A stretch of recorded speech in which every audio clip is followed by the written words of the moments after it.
This is part 4 of my Outlander Season 7, Episode 16 review. As always, if you are looking to avoid spoilers from the books or the show, please do keep on scrolling. After we get this really heartbreaking scene between Jamie and William, knowing in the books that they will see each other once again and that their relationship will continue to kind of ebb and flow in this way, I can't wait to see the two of them on screen together again. I really like the two of them acting across from one another. I think Charles does a wonderful job of capturing a lot of Sam's kind of nuances and mannerisms that he's brought into the Jamie character. So seeing them together is always really fun for me. And I liked that such a big part of this episode was them together and them building upon what little bit of a relationship they have now that William is an adult. The next scene in the show is Fanny being brought to the burial site where Jane is, and again, different than the books, but still equally as heartbreaking for her to have to wonder where she is amongst all of these shallow graves. And we see Claire and Fanny have a moment here when she asks Fanny to tell her about Jane, and we get the recollection of her loving dragonflies and them running through the field together that we saw at the opening of the episode. And this is the first time that Claire is able to also draw a parallel to the dragonflies and says that she loves them too. Fanny also mentions the dancing lights or the merry dancers. The Northern Lights are known as merry dancers in a lot of the Orkney, Scotland area, Shetland area of Scotland, and the name means to shimmer basically. And her mother had said to them growing up that there were 100,000 angels that were dancing, and if you waved to them they would come down and take you up to heaven and carry you there. And the flashback scene that we get here where Jane, you can see her taking a big swig of the drink and waving at the lights like her mother had told her, just breaks your heart all over again. Claire then gives Fanny her belongings that Jamie was able to get for her, and there's a locket that we see her pick up, and there's a drawing inside. In the books, there's a version of this in book 9, and it really freaks Claire out that there's so many similarities between their faith and the faith that Fanny talks about and speaks about in such a way. And Jamie in the books very much tells her things like, that's a very common name, it must be a coincidence.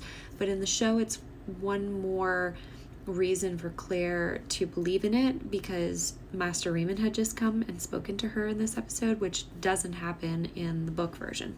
We see this drawing inside the locket that is sketched with, a pencil graphite, and then the books, book 9, Fanny actually loses the drawing. It's a big piece of paper in the books, and it gets wet in a lock, and Brianna is actually the one to repair the image because it's the only one she has of her mother.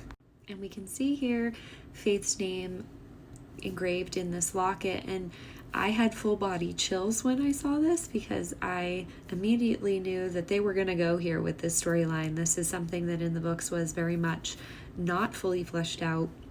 There was plenty of hints that they could potentially make this a thing, but not a lot to support it yet in the storyline, but the show is clearly going to go there. We then cut to Rachel and young Ian, who are laying in bed talking about whether or not they should go back to the Ridge with Jamie and Claire. They're in Savannah in the books, then they go to Charleston, and then they return to the Ridge, and it's a very long journey to get there, and the show seems to be speeding that up, so I doubt we're going to have them do their little escapades. They're probably just going to go straight to Fraser's Ridge.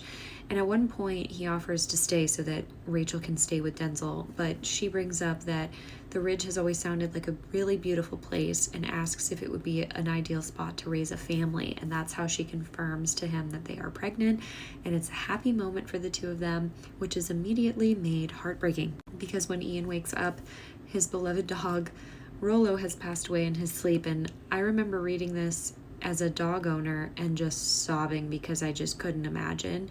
It absolutely broke me. And yeah, I was glad that Rollo went in that way in his sleep and nothing horrific happened to him, but it was just so sad. And in the books, Ian ends up burying him in the same place that he had built the cairns for Jamie and his mother when he believed them to be dead. So they go and bury him there That's also where Henri Christian is buried, Marcelly and Fergus's son, who passes away, and the show is not covering that, at least not in this season. So very profound impact on Ian that will probably be part of his storyline in season 8, especially as Rachel goes through her pregnancy and they have their baby together. When Bree and Roger are speaking to each other privately later, we find out that they are at Lallybroch, and in the books they actually don't stay there on purpose because Bree makes a point of saying that what happened with Brian in the burial yard was kind of, it spooked him a lot and also made it very obvious to her that they should not stay in this time. A large reason for that is that they don't know how meeting so many people that play a part in their personal histories will impact the future, but she also just feels guilty about being around Brian when she looks so much like Ellen. In the books, they also talk about Jamie and how if they are there in a time when they know such horrific things are going to happen to him, how would they be able to not do anything about it? It just seems unfathomable to them. But in the show, they're kind of omitting the storyline of why Bree needed to travel back in time in the first place, which was to escape Rob Cameron. I don't know why they haven't really made that a part of the reason why she traveled back, because it doesn't make it seem like more of a need than it did a want. So that's a big change that I'm curious to see how they are going to amend it in the show. And then we end the episode with the scene of Jamie and young Ian and Rachel and Claire packing up a wagon so that they can start their journey back to Fraser's Ridge. And while outside, Claire starts to hear the song "I Do Like to Be Beside the Seaside" being sung inside the church. Now, this song was a popular British hall song, basically. It was written in 1907, and there's just no way that anyone from this time would know that song. We know that Claire sang it to Faith back in season 2, and we get these really beautiful flashbacks, which I loved seeing because I love seasons 1 and 2. Those are my favorite. So again, we just have this very fresh image of Claire and Faith in our head again. So they're really hammering home that Faith and this storyline is going to be what's the driving factor moving into season 8. And as Claire approaches Fanny, she asks her, "How do you know this song? It's impossible for you to know this song." And Fanny tells her, "My mother taught it to me." Now, I got full body chills here because Katrina's acting was insanely wonderful, especially when Jamie comes in and she turns to him and looks at him and she gets this collection of flashbacks. I mean, her face in this was perfect, and I watched the trailer for this second half of the season and I wondered where this would be, and now we know where it fits in. We can see here that Jamie is just as stunned to hear these words come out of her mouth, and I cannot stress enough how wonderful of an actress Katrina Balfe is here. It was incredible. I personally couldn't really believe that they chose to put this storyline forward and have the season end on this note, because in the books, especially in book 9, Claire and Jamie only have a few conversations about Faith, and the connection between Faith, Jane, and Fanny would make Jane and Fanny William's nieces.